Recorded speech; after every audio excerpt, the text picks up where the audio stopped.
अस्सलाम वालेकुम नाज़रीन, सोहराब बरकत आपसे मुखातिब है। क़यामत खुद बताएगी कि क़यामत क्यों ज़रूरी थी, हिसाब किताब क्यों ज़रूरी था, मैदान महशर क्यों ज़रूरी था, क्यों जवाब तलबी ज़रूरी थी। ये क़यामत खुद आपको बताएगी। आज से 4 दिन पहले एक वीडियो अपलोड होती है और ये वीडियो ट्विटर के ऊपर अपलोड होती है। जिस शख्स ने वो वीडियो देखी है, जिस मुल्क से देखी है, जिस मज़हब से ताल्लुक रखने वाले शख्स ने देखी है, वो सारे लोग ज़हनी मरीज़ हो गए हैं। वो अपनी दिमागी सलाहियत मुकम्मल तौर पर खो बैठे हैं और मुख्तलिफ ममालिक से ये रिपोर्ट्स आ रही हैं कि उन लोगों को नींद की गोलियां दी जा रही हैं लेकिन वो सो नहीं पा रहे। वो चीख रहे हैं, वो चिल्ला रहे हैं और वो अपने कानों के ऊपर इस तरह से हाथ रखे हुए हैं और अपने कानों को बंद किए हुए हैं। एक वीडियो ट्विटर के ऊपर अपलोड हुई और अभी तक कोई ओरिजिन उसका पता नहीं चल सका कि वो कौन से मुल्क से या कौन से शख्स ने कहां से उस वीडियो को अपलोड किया है। वो वीडियो है एक बिल्ली के बच्चे की और उस बिल्ली के बच्चे के साथ इस हद तक वो बंदा गया कि इंसानियत भी शर्मा उठी। यानी यकीन कीजिए, शैतान भी शर्मा उठा होगा, शैतान ने भी अपना सर नीचे करके भागा होगा कि ये इंतहा है, ये जुल्म की इंतहा है, ये बेगैरती की इंतहा है, ये लानत की इंतहा है। और ये आप ये कह सकते हैं कि एक अजीब एक अजीब सी वो वीडियो, जब से मैंने उसके कुछ एक चंक्स देखे हैं वो खौफनाक है। बिल्ली के बच्चे को उठाकर एक बंदे ने जूसर के अंदर डाल दिया और फिर उसका बटन ऑन कर दिया।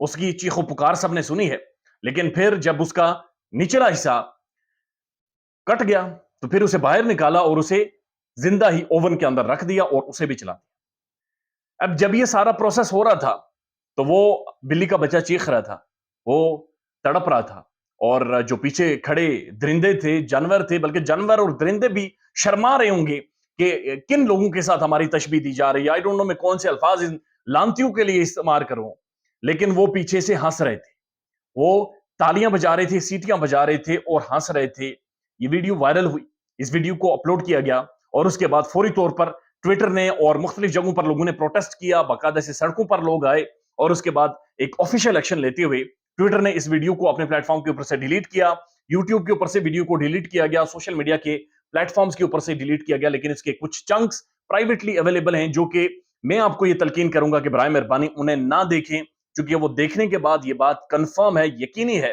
कि आप लोग ना तो सो सकेंगे और अपनी जो ज़हनी सलाहियत है आप वो खो बैठेंगे। ये इंसान थे, ये इन्हें पता था ये क्या कर रहे हैं, ये ज़ाहिर है फिल्मा रहे थे, उसकी फिल्म बना रहे थे और ये सारी चीज़ें उन्होंने प्लान की थी। वो जूसर भी लेकर आए थे, उन्होंने स्टैंड लगा के कैमरा भी सेट किया था, यानी वो ज़हनी तौर पर होश-ओ-हवास में थे और उसके बाद ये वीडियो उन्होंने अपलोड की है। अब ये बात समझ से बाहर है, ये किस ज़हनी कैफियत से गुज़र रहे थे, लेकिन यकीन कीजिए कि इंसान को इंसान से खतरा है। यकीन कीजिए, इंसान उस पस्ती पर गिर गया है कि जहां पर किसी दरिंदे, किसी हवान के साथ भी इसकी तशबीह देते हुए शर्म महसूस होती है। इसका ताल्लुक किसी भी अमीर गरीबी से नहीं है, इसका ताल्लुक किसी भी मजहब के साथ नहीं है, इसका ताल्लुक किसी भी पॉलिटिकल राइवलरी से नहीं है। इसका ताल्लुक एक ऐसे जानवर के साथ है, एक ऐसे बच्चे के साथ है, जानवर के ऐसे ऐसे बच्चे के साथ है जिसका कोई ताल्लुक नहीं है, जिसकी कोई जुबान नहीं है, वो बेजुबान था, उसे पता ही नहीं था उसके साथ क्या हो रहा है। और जब वो हाथों से उसे पकड़ कर लेकर आया तो वो तब भी उसके हाथ के साथ खेल रहा था। आप अंदाजा लगाइए कि उसे नहीं पता था कि ये क्या करने जा रहा है। और यकीन कीजिए कि कहते हैं शैतान ऐसे काम करवाता है, शैतान ने भी, वो भी शर्मिंदा हुआ होगा, उसने भी अपने कान बंद कर दिए होंगे और उसने भी खुदा की पनाह मांगी होगी कि ये किस हद तक इंसान गिर गया है, किस लेवल तक इंसान गिर गया है, किस गटर तक, किस पस्ती तक इंसान गिर गया है। कहते हैं साइंस तरक्की कर गई है और मार्स के अंदर ऊपर और मून पर कॉलोनीज बनाने जा रहे हैं और क्यूरियोसिटी रोवर वहां पर बहुत बड़ी डिस्कवरीज कर रही है। That's very disappointing. मेरे पास अल्फाज नहीं है, बड़ी मुश्किल से ये वीडियो कर रहा हूं। That's very very disturbing and very disappointing. ख्याल रखिएगा अपना। अल्लाह हाफिज।